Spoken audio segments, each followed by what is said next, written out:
ces intervenants de très haute volée, de très haute qualité au sein de cette ville de Kairouan, qui est particulièrement réputée pour sa grande tradition séculaire et pour sa grande tradition dans le domaine juridique, et qui a toujours été tournée vers la modernité et le progrès, et c'est de modernité et de progrès que l'on parle aujourd'hui en parlant de l'arbitrage. Alors le sujet qui m'incombe, c'est les procédures d'arbitrage.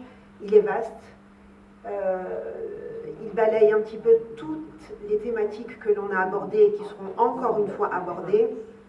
Et du coup, je vais, si vous permettez, passer par des réflexions libres autour de ce sujet et autour desquelles on pourra ensuite disserter communément avec plaisir. Alors, à titre liminaire, quelques mots sur la combinaison entre l'arbitrage et la procédure et la nécessité de la procédure dans l'arbitrage. Alors, on a vu l'arbitrage, le socle fondateur de l'arbitrage, c'est la sacro-sainte volonté des parties. La liberté des parties, la volonté des parties. L'idée initiale, c'était de ne plus être aliéné à la justice d'État, qui était réputée pour être lourde, pour être pas assez flexible, pas assez adaptée aux besoins du commerce international, notamment.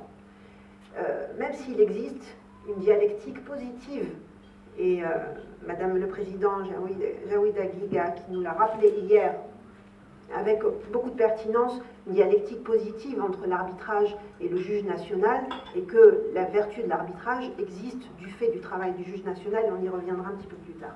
Et je voudrais poser une question volontairement simpliste et volontairement provocatrice. Si l'arbitrage c'est la liberté, alors pourquoi est-ce que nous devons mettre de la procédure dans l'arbitrage? Pourquoi faire? Et la seule réponse synthétique que j'ai trouvée, en tout cas celle qui est la plus évocatrice, je vais prendre les termes de ce grand juriste allemand du 19e siècle qui était Jhering, grand partisan du formalisme, et qui disait « Ennemi juré de l'arbitraire, la forme est la seule jumelle de la liberté ». Et quand il dit ça, il nous rappelle des choses fondamentales. Il nous rappelle qu'il n'y a pas de liberté sans ordre. C'est un sujet, c'est un propos philosophique, mais c'est un propos que l'on devrait avoir en tête au quotidien, dans notre travail, dans notre manière d'être. Il n'y a pas de liberté sans ordre.